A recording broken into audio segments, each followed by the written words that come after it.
Helen met Bryan in Port Harcourt, Rivers State, Nigeria, a bustling city where her dreams of a successful career in journalism took root. She was a vibrant young woman, ambitious and full of hope, working as an intern at one of the city's prestigious media houses. Bryan, a confident, well-spoken entrepreneur and a corporate lawyer, walked into her life during a corporate event at a high-end hotel in GRA. His charm was undeniable.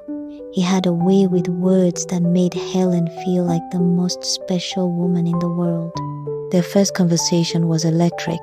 Bryan spoke with a blend of intelligence and wit that captivated her.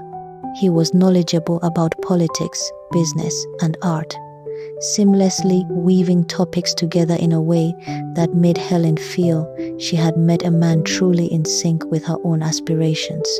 As the evening progressed, he flattered her with deep insights into her work, expressing admiration for her storytelling ability and vision.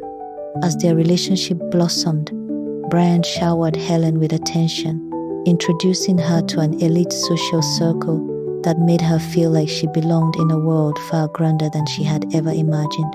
Lavish dates followed dinners at the finest restaurants, weekend getaways to exclusive resorts, and spontaneous shopping sprees where he insisted she deserved the best.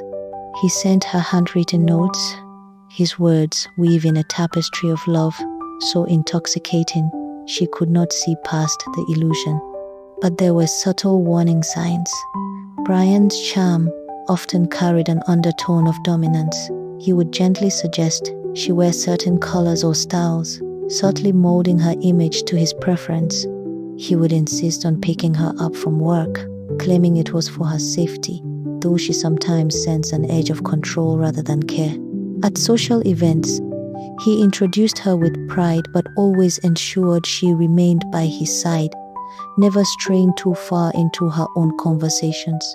Helen's friends noticed these nuances.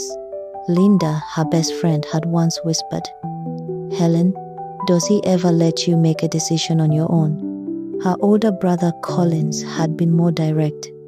"Men like Bryan don't love, they possess." Even her mother, during a family visit, had hesitated before saying, "Love should never feel like an obligation, my daughter." But Helen, caught in the whirlwind of grand gestures and impassioned promises, dismissed their concerns as unnecessary skepticism. She was in love, and she was convinced that love was enough. She adored how he seemed to anticipate her needs before she even voiced them. He introduced her to exclusive social circles, flaunting her intelligence and charm like a prized possession. He would gaze into her eyes, telling her she was the only woman who had ever truly captivated him. Helen, in turn, let herself believe in the fairy tale unfolding before her. With each whispered word and every romantic gesture, she convinced herself that their love was different, that it would withstand any storm.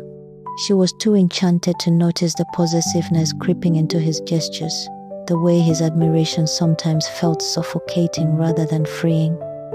The wedding was a grand affair, attended by influential figures from all over Rivers State. The church was adorned with elaborate floral arrangements, and the air was filled with the sweet scent of roses and jasmine. The guests, dressed in their finest attire, chatted excitedly as they awaited the ceremony. It was a day that promised to be filled with joy and celebration, a union of two souls destined for a life of happiness. Helen, radiant in her white gown, was the picture of a fairy tale bride. Her dress, adorned with intricate lace and delicate beadwork, shimmered under the soft glow of the chandeliers. Her hair, styled in elegant waves, framed her face perfectly, and her eyes sparkled with anticipation. As she stood at the entrance of the church, clutching her bouquet of white lilies, she took a deep breath, feeling a mixture of excitement and nervousness. She believed she was stepping into a life of eternal happiness. The journey to this day had been filled with love and promise.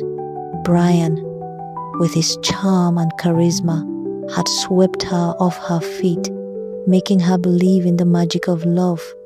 His words had painted a picture of a future filled with joy, adventure, and unwavering support.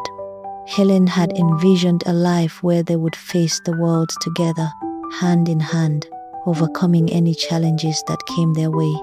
But as she walked down the aisle, unaware of the storm ahead, she did not realize that the man she had given her heart to was not a prince, but a storm waiting to rage.